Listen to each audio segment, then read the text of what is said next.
바이러스 때문에 대면 예배를 중단해야 될 그런 상황이 이르렀습니다. 충청북도는 그나마 조금 괜찮아서 우리들이 이렇게 예배를 하고 있지만 수도권은 10명 이상 집합 금지 명령이 내려서 대면 예배는 아무래도 못하게 됐죠. 교회에서 집단 감염이 일어났기 때문에 그 교회들이 비난을 받고 있고요. 또 그것이 옳으냐 그르냐 하는 것 때문에 진보와 보수의 정치적 갈등도 깊어지고 있습니다. 여러분들은 어떻게 생각하세요? 대면으로 그래도 예배를 드려야 된다고 생각하십니까? 아니면 이럴 때는 비대면이 옳다 이렇게 생각하십니까? 이거는 옳고 그름의 문제는 아닌 것 같아요. 이것은 복음의 본질하고는 아무 상관이 없는 그런 내용입니다. 이래도 되고 저래도 돼요. 이 상황에서 어느 것이 가장 적절하냐 하는 그런 문제인 것이죠.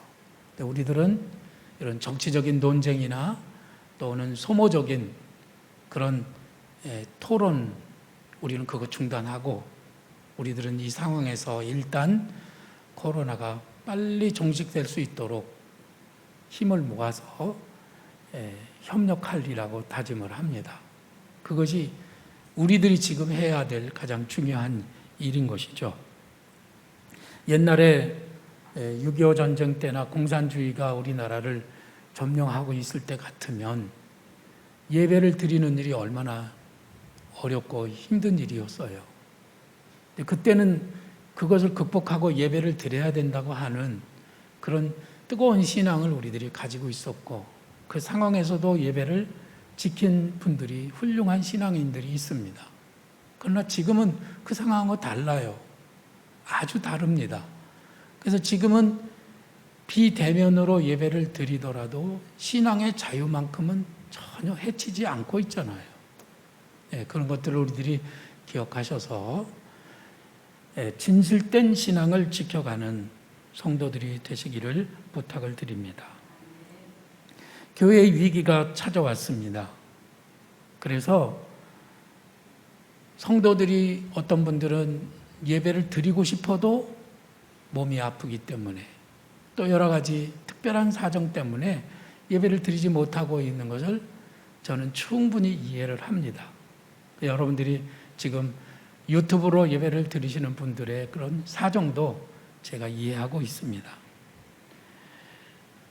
그런데 이런 상황에서 우리들이 교회가 어려움을 당하고 있는 것을 여러분들이 이해해 주시기를 바라요. 생각을 해 보십시오. 이렇게 아마 1년, 2년만 가면은요, 굉장히 많은 교회들이 문을 닫아야 될 거예요. 우리 교회도 셀 모임은 거의 안 되고 있습니다. 또 헌금도 상당히 줄어들었습니다. 이렇게 가다 보면은 교회의 힘이라고 하는 것이 줄어들어가지고 신앙생활 하는 것 자체가 좀 거추장스러운 때가 있을 수도 있어요. 많은 사람들이 얘기하잖아요. 너 지금도 예배당에서 교회 가서 예배 드리냐? 조롱하는 투의 말을 우리들이 듣고 있는데 이럴 때 우리들이 우리의 신앙을 어떻게 지켜가야 하는지 우리들이 고민을 하게 되는 것이죠. 교회는 그렇다고 쳐요. 저는 교회는 어떻게 됐든 간에 우리 개인들 한 사람 한 사람의 신앙이 늘 뜨겁고 한 사람 한 사람의 신앙이 생동감이 있는 그런 열정적인 신앙인이라면 교회는 어떻게 해도 상관이 없다고 생각이 들어요. 그런데 교회 예배가 위축이 되고 셀 모임이 안 되고 이렇게 되면은요, 어쩔 수 없이 개인의 신앙도 약화될 수밖에 없는 것 같아요. 여러분들은 어떻게 생각하시나요? 어떤 분들은 이거 교회 안 가도 되는 그런 상황이 되니까요, 너무 편하다. 주일 하루가 얼마나 시간이 널널한지 굉장히 편안하게 생각하시는 분도 계시겠지만은 저는 개인의 신앙이 막 무너지는 것이 눈에 보입니다. 셀 조직은 이제는 뭐 거의 붕괴돼 가지고 셀 리더들도 셀 가족들에게 거의 전화 연락 안 하는 것 같고, 또 연락을 안 해도 괜찮다는 그런 의식을 가지고 있는 것 같아서 마음이 아픕니다. 우리는 이 상황에서 어떻게 우리의 믿음을 지키고 우리 신앙으로 이 상황을 극복해 나갈 것인지를 우리들이 고민하면서 하나님의 말씀을 듣도록 하죠. 모든 상황에 하나님의 말씀은 다 답을 가지고 있습니다. 오늘도 그 말씀 속에서 우리들이 답을 얻기를 바랍니다. 우리가 읽은 열왕기상 18장, 이 말씀에는 오바댜라고 하는 사람이 나오죠. 이 사람이 살던 시대는 어떤 시대였냐면 굉장히 어려운 시대였습니다. 무지하게 어려웠어요. 이때 이 나라를 다스리는 왕은 아합이라고 하는 왕이었거든요. 이 아합 왕은 우상을 섬기는 왕이었습니다. 여러분들이 구약 성경을 읽다 보면은 성경에 이스라엘 왕 중에서 제일로 나쁜 왕, 악한 왕이 있는데 그게 아합이에요. 이 사람은 하나님을 아주 멸시하고 그리고 하나님의 그 율법을 무시하는 것뿐만이 아니라 우상 숭배를 해도 너무 지나치게 했던 것이에요. 그래서 모든 왕 중에서 최고 나쁜 왕은 아합이다. 이렇게 우리가 기억하고 있는 것이죠. 이 사람은 백성들을 또 우상을 숭배하도록 이끌었기 때문에 백성들은 하나님을 섬기기도 하고 우상도 섬겼어요. 주일날은 교회 가고 또 다른 날은 점쟁이한테 찾아가고, 이게 이상한 혼합신앙이 돼가지고 이 나라의 신앙이 엉망진창이었습니다. 그래서 백성들은 누가 진짜 하나님인지, 바알이 진짜인지 여호와 하나님이 진짜인지를 혼돈을 하고 있었어요. 갈등을 겪고 있었습니다. 그래서 심지어 엘리야 선지자는 그들에게 말하기를 너희가 하나님과 바알 사이에서 어느 때까지 머뭇하겠느냐, 그러면서 그들에게 하나님 신앙으로 다시 돌아오기를 호소했던 것이죠. 자, 이 시대는 영적인 혼란을 겪고 있었습니다. 두 번째로 아합 왕의 왕비인 이세벨은 오늘 성경에도 나옵니다마는 하나님의 선지자들을 멸하기로 작정하고 선지자들을 잡아다가 핍박하고 죽이는 일을 아주 열심히 하고 있었습니다. 자, 하나님의 선지자들은 그래서 나는 선지자 아니에요, 자기는 하나님을 믿지 않는다고 얘기하는 것이 아주 편한 그런 시대였어요. 오늘날 우리들이 교회 다닌다고 하는 것 때문에 많은 사람들에게 손가락질을 받고 비난을 받습니다. 어느 교회 목사님은 이렇게 설교했어요. 어린아이를 담당한 목사님이 어린아이들로부터 편지, 문자를 받았는데 거기에 교회 다니는 것이 너무 부끄러워가지고 이제 교회 때려쳐야 되겠다고 애가 목사님한테 글을 보냈다는 거예요. 안 다닌다고 말하는 게 편해요. 신앙인이 아닌 것이 편합니다. 이 시대가 바로 그런 시대였어요.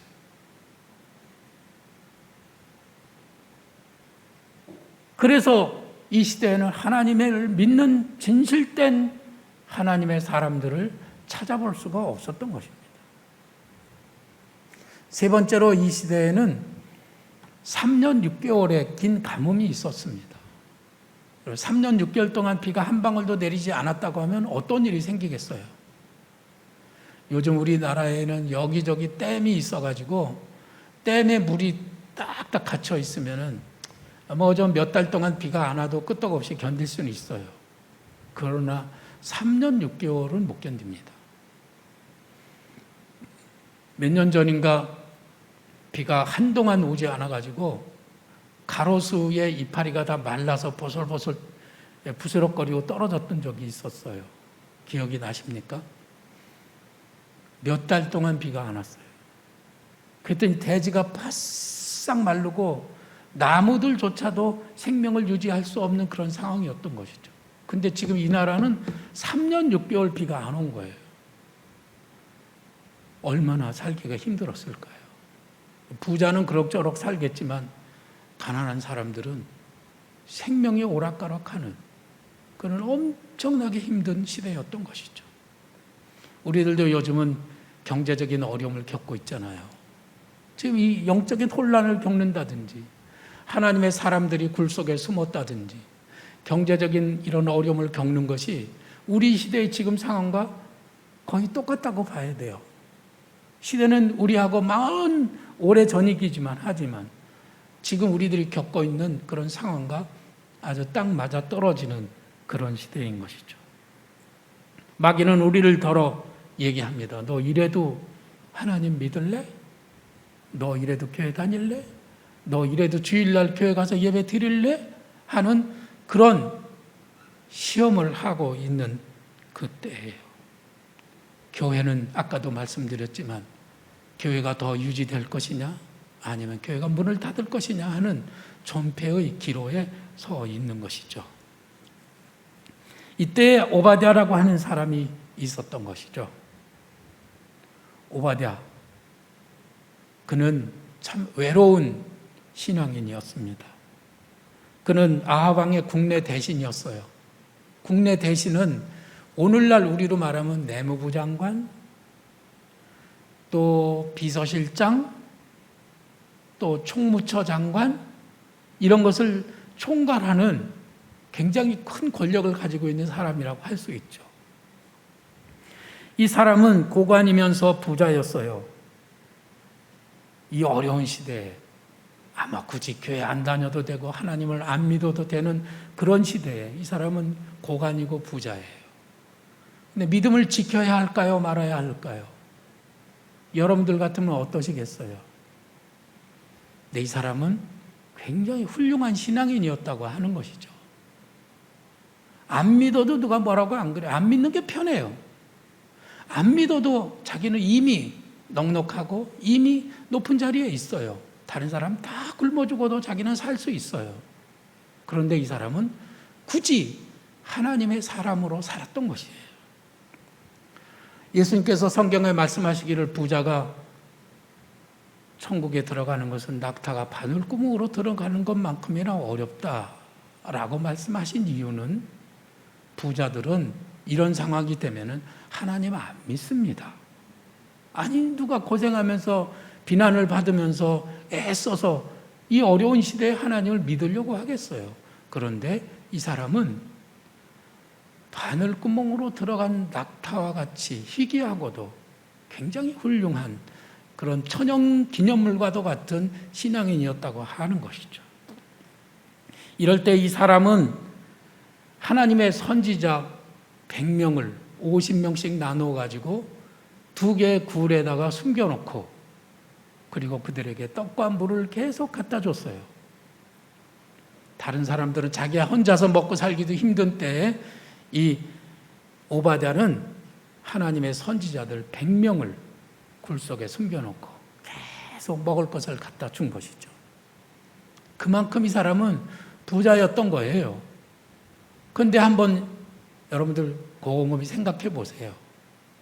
드러내놓고 신앙생활 하기가 어려운 때에 하나님의 선지자들을 숨겨놓고 거기다가 비밀스럽게 계속 3년 6개월 동안 먹을 것을 갖다 준다고 하는 것이 그것이 얼마나 번거롭고 힘든 일이겠어요.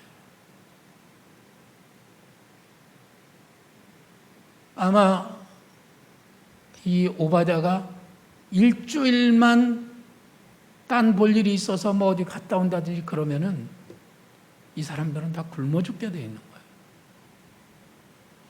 포기할래야 포기할 수가 없습니다. 이 사람은 이렇게 착하고 이렇게 마음이 따뜻한 사람이었어요. 자기 눈앞에 어려움을 당하는 사람이 있으면 그를 외면하지 않는 거예요. 그의 어려운 형편을 외면하지 않는 거예요. 그를 반드시 찾아가서 손잡아주고 따뜻하게 위로해주고 도울 것이 있으면 도와주는 그런 친절한 사람이었던 것이죠. 저는 우리 교회가 그런 일을 하고 있는 것이 너무 기쁘고 너무 감사합니다. 이렇게 힘들고 어려운 때 토요일마다 성도들이 모여서 반찬 봉사를 하는데, 어떤 때는 어느 권사님이 목사님 이번 주 반찬 봉사 비용은 제가 다 마련하겠습니다.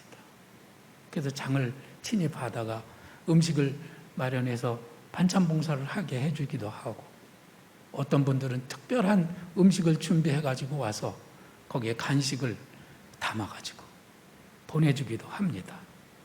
누가 시킨 게 아니에요. 제가 부탁하지도 않았습니다. 그런데 기쁘게 그 일들을 감당하고 있는 거예요. 지금이 어느 때예요. 3년 6개월 가뭄이 지속되는 그런 상황에서 성도들이 그런 마음을 가지고 있다는 것은 저는 너무 기쁘고 그 일이 자랑스럽고, 하나님께서도 물론 무지하게 기뻐하신다는 것을 여러분들에게 전해드리고 싶습니다. 마귀는 우리를 향해서 너 이래도 하나님 믿을래? 하고 있지만, 우리는 사랑으로 어려운 사람들을 돕고 그들의 형편을 보살피고 따뜻하게 가서 손을 잡아주는 일을 하고 있다는 이 사실이 바로 마귀의 코를 납작하게 하는 그런 엄청난 일이라는 것을 여러분들이 꼭 기억해 주시기를 부탁합니다. 제가 보니까 김수지라고 하는 간호사가 있더라고요. 이분은 한국의 나이팅게일이라고 50년간 어려운 이웃을 보살폈는데, 이분이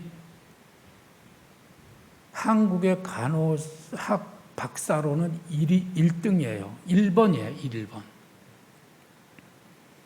아주 훌륭한 일을 많이 하신 분이죠. 근데 이분이 어떻게 해서 간호사가 됐느냐? 사연이 조금 길어요. 어린아이였을 때 자기 어린 동생을 데리고 떼꼬작물이 찍찍 흐리고 먼지 투성인데 장터를 이렇게 걸어가고 있는데 말이죠, 어디서 노래소리가 들리더랍니다. 그 노래소리 들리는 곳을 찾아갔더니 교회였어요.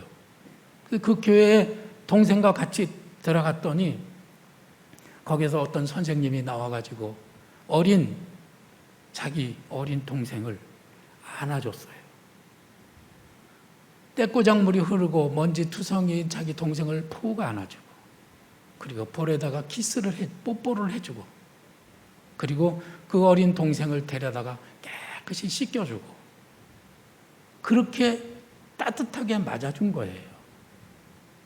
그래서 이 김수지라는 분이 어렸을 때, 야, 세상에 이런 것도 있구나.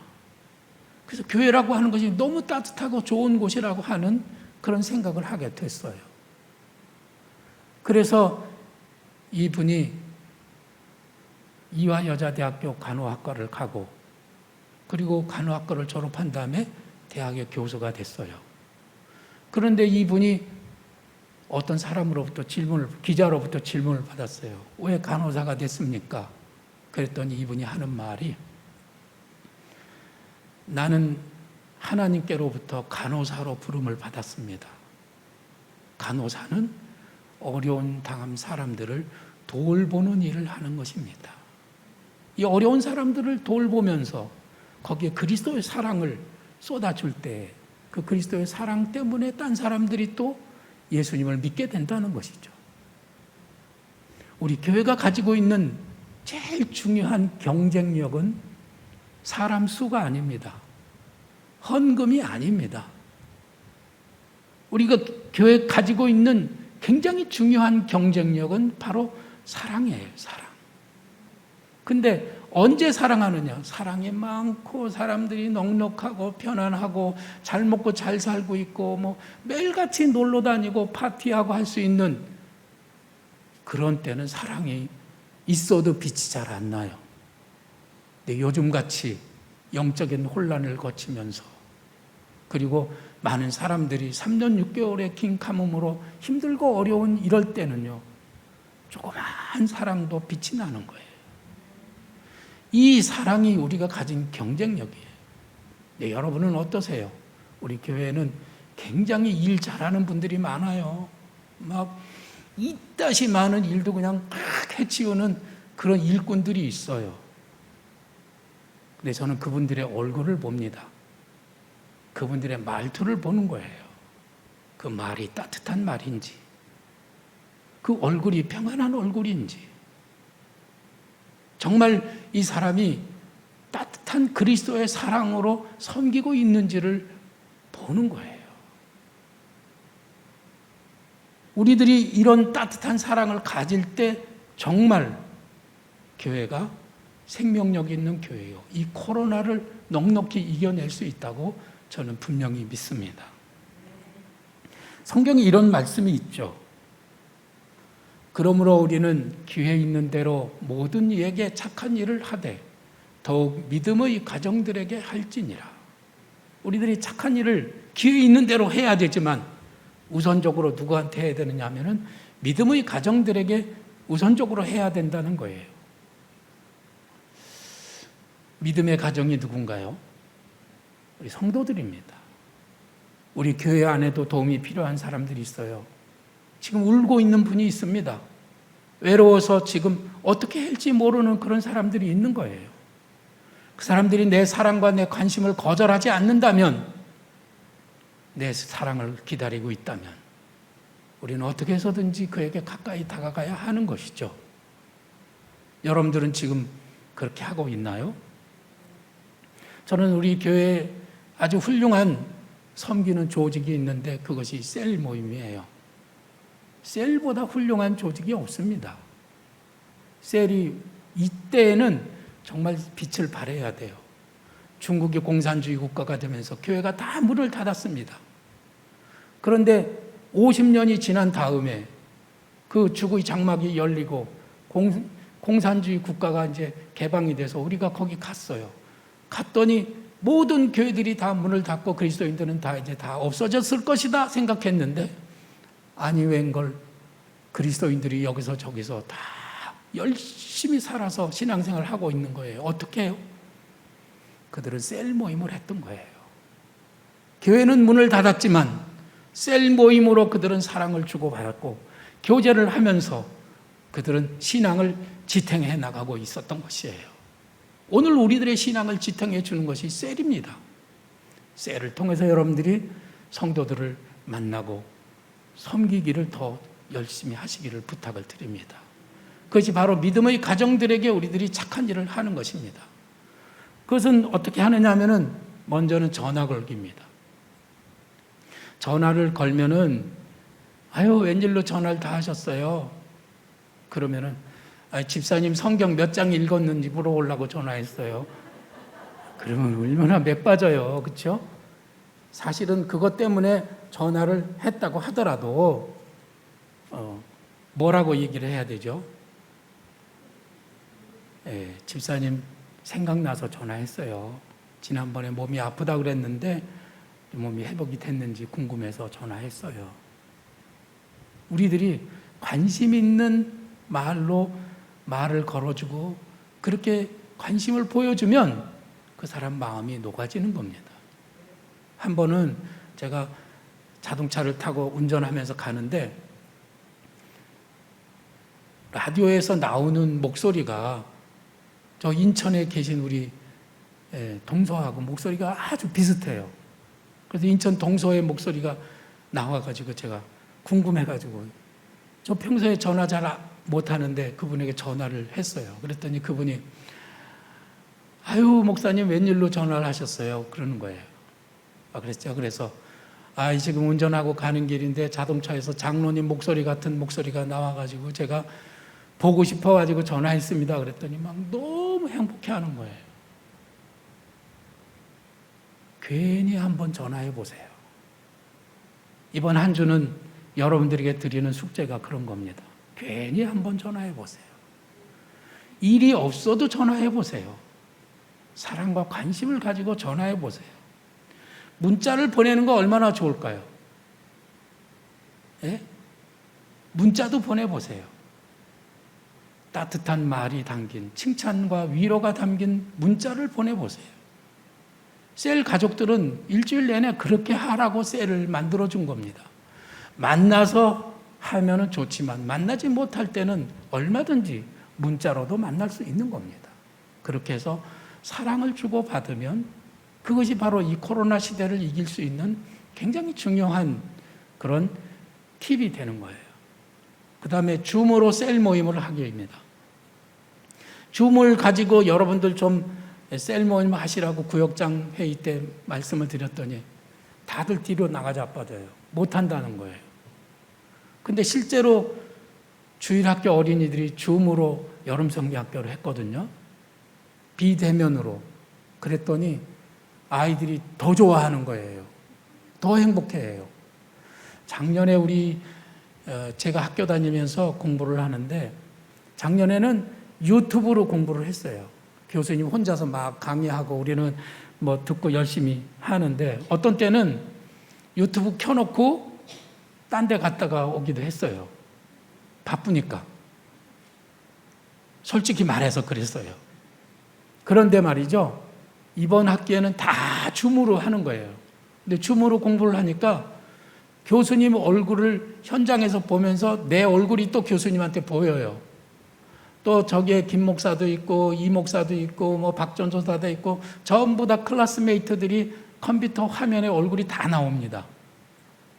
그렇게 해서 보니까요. 너무 재미있는 거예요. 눈을 한눈 팔 수가 없어요. 딴 데를 볼 수가 없어요. 그래서 이 줌을 해보라고 했더니 집사님들도 이제 줌을 해보는데 해보니까 실제로 쉬워요, 어려워요? 유튜브 하는 것보다 유튜브는 한 번 누르면 딱 화면이 나오잖아요. 이거는 두 번 누르면 화면이 나와요. 그러니까 유튜브보다 조금 어려운 거고 다른 것보다 너무 쉬운 거예요. 아주 쉽게 만들어져 있습니다. 여러분들이 이것이 어렵다고 생각이 들면은 청년들이나 학생들이나 젊은이들에게 부탁해서 나에게 줌 좀 하게 해주세요. 교회 안에서 여러분들이 부탁하시고 오늘 그거를 깔아긁고 가시기를 부탁을 드려요. 그래서 셀 모임은 줌으로 우리들이 하고 헌금은 카카오페이로 하는 겁니다. 얼마든지 할 수 있어요. 그렇게 해서 여러분들이 이 디지털 미디어 시대에 우리들이 셀 모임이 약해지지 않도록 그리스도의 사랑이 더 많아지고 그래서 이 코로나를 셀 모임 디지털로 줌으로 전화로 문자로 넉넉히 이겨내는 그런 성도들이 되시기를 부탁을 드립니다. 버텨야 산다는 말을 듣죠. 지금 이 상황에서 우리들이 잘 버티면 된대요. 이것을 성경에서 아주 고상한 말씀으로 우리에게 들려주는 말씀이 있어요. 뭘까요? 인내를 온전히 이루라. 이는 너희로 온전하고 구비하여 조금도 부족함이 없게 하려 함이라. 인내를 온전히 이룬다는 이 말씀과 버텨야 산다는 이 말씀 똑같은 말입니다. 그런데 여러분 어떻게 해야 버틸 수 있나요? 버티는 힘은 어디서 나오나요? 오바댜는 그 3년 6개월을 어떻게 버텼을까요? 성경에 다니엘이라는 인물이 있죠. 이 다니엘은 예루살렘이 완전히 무너지고 유다가 다 망했습니다. 나라가 망해버렸어요. 자기들은 포로로 끌려와서 지금 페르시아 바사에서 거기에서 포로 생활을 하고 있습니다. 다행히 다니엘은 그나마 총리가 돼가지고 높은 자리에 올라가서 있지만은 하나님을 예배하는 사람이 아무도 없습니다. 찬송에 복음 찬송에 그런 게 있죠. 아무도 예배하지 않는 그곳에서 나는 하나님을 예배하리라. 이 다니엘은 어떻게 버텼을까요? 그 어려운 시대를 어떻게 이겼을까요? 예배당에 나오지 못해서 안타까운 성도들이 여럿이 있는데 그들은 어떻게 버텨야 할까요? 그것은 하나님을 바라는 것입니다. 하나님은 물질이 아니시고 하나님은 영이시기 때문에 우리가 있는 곳에서 우리가 서 있는 곳에서 영과 진리로 하나님을 부르면 하나님은 우리를 만나주시는 거예요. 다니엘은 그래서 하루에 3번씩 예루살렘을 향한 창문을 열어놓고 하나님을 만났습니다. 하나님, 저 여기 있습니다. 하나님, 저 왔습니다. 하나님, 사랑합니다. 하나님, 오늘도 제가 하루를 이길 수 있는 힘을 주세요. 지금 제가 너무 힘들어요. 여러분 버틴다고 했을 때는 이를 악물고 조금만 더 참자 이렇게 이를 악물고 버티는 거지만 이렇게 인내를 온전히 이루라고 했을 때 우리들의 인내는 하나님께서 주시는 힘으로 하루하루를 버텨내는 겁니다. 참아내는 겁니다. 성경 말씀에 이런 말씀이 있죠. 제가 이 말씀을 너무너무 좋아해요. 함께 읽어보실까요? 내 영혼아 내가 어찌하여 낭망하며 어찌하여 내 속에서 불안하여 하는고 너는 하나님을 바라라. 너는 얼굴에 도우심을 인하여 내가 오히려 찬송하리로다. 낙심하지 말고 불안하여 하지 말고 하나님을 바라라는 거예요. 그럼 하나님이 그 얼굴빛을 내게 비춰주셔서 그 얼굴빛을 받고 내가 사는 겁니다. 힘을 얻는 거예요. 어린아이들이 집에 가면 엄마의 얼굴을 이렇게 봅니다. 엄마가 오늘 얼굴이 밝고 하나면은 아이도 행복해요. 근데 엄마가 얼굴이 침울하고 엄마의 얼굴빛을 보니까 막 기운이 다 빠져. 힘들어져요. 근데 우리 하나님은 우리들을 어떻게 바라보실까요? 밝은 얼굴빛으로 우리를 대해 주십니다. 하나님 저 왔어요. 그러면 하나님은 그 환한 얼굴빛으로 그래 내 아들이 왔구나. 내가 너를 사랑하는 줄도 알지? 네가 지금 어렵지만은 반드시 좋은 일이 생길 거야. 곧 해결이 될 거야. 힘내라 힘내라. 내가 너를 도우리라. 아까 우리 암송한 말씀이 뭐예요? 두려워하지 말라. 내가 너와 함께 함이니라. 놀라지 말라. 나는 내 하나님이 됨이니라. 내가 너를 굳세게 하리라. 내가 너를 도와주리라. 반드시 참으로 나의 의로운 오른손으로 너를 붙들리라. 이렇게 말씀하시잖아요. 그 말씀이 힘이 돼가지고 할렐루야 아멘 하고 또 하루를 견뎌내는 것이죠. 땅을 쳐다보면 땅에서 들려오는 소식들은 우리를 속을 터지게 합니다. 신문을 보고 인터넷을 보고 뉴스를 보고 텔레비를 보고 이런 소식들은 우리 속을 터지게 해요. 가슴이 답답해집니다. 근데 어떤 분들은 아예 가짜 뉴스만 전문으로 보시는 분들이 계시더라고요. 됐습니다 여러분, 유튜브의 가짜 뉴스는 절대로 보지 마세요. 그것이 진보가 됐든 보수가 됐든 그것은 우리의 영혼을 유익하게 하지 않습니다. 그 시간에 하나님의 말씀을 읽고 하나님을 바라보세요. 말씀은 우리의 영혼의 양식이라고 하지 않습니까? 양식은 뭐예요? 먹으면 힘이 나는 거예요. 기도는 우리 영혼의 호흡이라고 하지 않습니까? 그래서 주님은 우리에게 말씀하시기를 쉬지 말고 기도하라고 하십니다. 그 호흡을 멈추는 순간에 우리들은 영혼의 기운이 빠지는 거예요. 그렇게 말씀하실 때 우리들은 진짜 그런 신앙생활을 해야지 되는 것이죠. 이를 악물고 버티는 게 아닙니다. 하나님의 얼굴을 바라보면서 하나님 주시는 힘으로 하루하루를 살아가는 겁니다. 그게 코로나 시대에 우리들이 승리하는 신앙인 것이죠. 유튜브로 예배를 드리는 분들에게 제가 한 가지 팁을 좀 드리려고 그래요. 유튜브로 예배를 드리면 대개 예배 드리고 나서 끝나면 딱 끄고 끝나죠. 근데 저는 세 가지 여러분들에게 부탁을 드리는데 여러분들이 따라서 해보시기 바랍니다. 첫째는 본방사수. 전문 용어가 돼가지고 좀 어려우실지도 모르겠는데 따라서 해보세요. 본방사수. 네, 11시에 유튜브 예배를 본방을 사수하겠다는 그런 마음으로 임해 주시는 것이 바람직하고요. 두 번째는 뭐냐면은 댓글 필수입니다. 댓글 필수는 거기 댓글을 끝나면은 그냥 끝나버리고 마는데 그러지 말고 거기에다가 댓글을 달아요.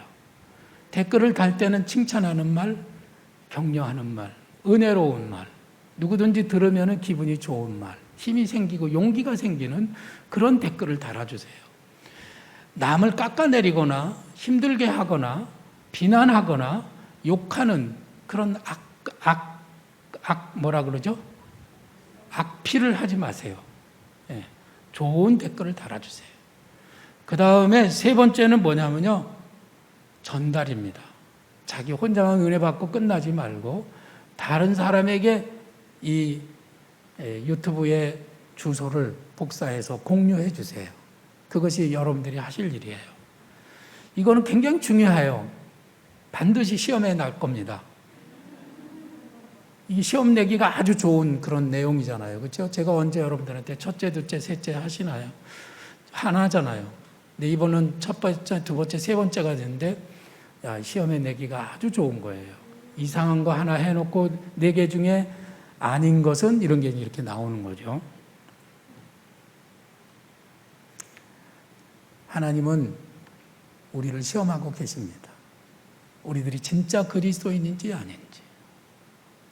6.25 사변 때 공산주의가 모든 땅을 다 점령하고 있을 때 시골의 어느 한 교회에서 교인들이 몰래 숨어서 예배를 드리고 있었습니다. 근데 갑자기 공산군들이 총을 들고 예배당으로 밀려 들어왔어요. 총을 공중을 향해서 빵빵 쏘더니 여기 살고 싶은 사람은 여기서 나가라. 끝까지 여기서 예배를 드리겠다는 사람은 내가 다 죽여버릴 거다. 이렇게 소리를 질렀습니다. 몇 사람이 슬금슬금 예배당 문을 빠져나갔습니다. 대다수의 사람은 죽음을 각오하고 그 자리를 지키고 있었어요. 그랬더니 그 공산군이 하는 말이 자, 문을 닫아라. 이제 죽음의 때가 왔구나 생각을 했는데 문을 딱 닫으니까 그가 이 앞에 나오더니 무릎을 딱 꿇고 여러분, 나는 진짜와 같이 예배를 드리기를 원했습니다. 진짜 그리스도인과 예배 드리기를 원합니다. 그리고 거기서 은혜로운 예배를 드렸다는 거예요. 마지막 때 예수님께서는 우리를 양과 염소를 구별하신다고 하십니다. 곡식과 가라지를 구별하신다고 하십니다. 그럴 때 여러분들은 오른편에 있기를 원하십니까? 왼편에 있기를 원하십니까? 지금은 자신이 가라지인지 밀인지 염소인지 양인지 비슷해가지고 구별이 안 돼요. 그러나 우리들은 비슷해서는 안 돼요. 똑같아야 됩니다. 어떻게 하면 그렇게 될 수 있을까요? 지금 여러분들이 마음에 결단을 하세요. 나는 진짜가 되고 싶어. 나는 진짜가 될 거야. 어떤 어려움 속에서도 나는 하나님을 바라볼 거야. 어떤 어려움 속에서도 나는 내게 주어진 영혼들, 내게 맡겨진 영혼들을 사랑하고 그들을 섬길 거야. 이렇게 결단하고 마음을 다짐하면 어느 순간에 여러분들은 진짜 그리스도인으로 서지 않겠습니까? 저는 오늘 함께 찬송 부르기를 원해요. 모든 상황 속에서 주를 찬양할지라. 주는 너의 큰 상급, 큰 도움이시라. 거기 후렴은 이렇게 되어 있어요. 내 영혼이 확정되고 확정되었사오니. 무슨 확정이죠? 진짜 그리스도인이 되기로 결단하는 겁니다. 확정하는 겁니다. 흔들리지 않기로 다짐하는 겁니다. 그것이 오늘 우리의 찬양이 되기를 바랍니다.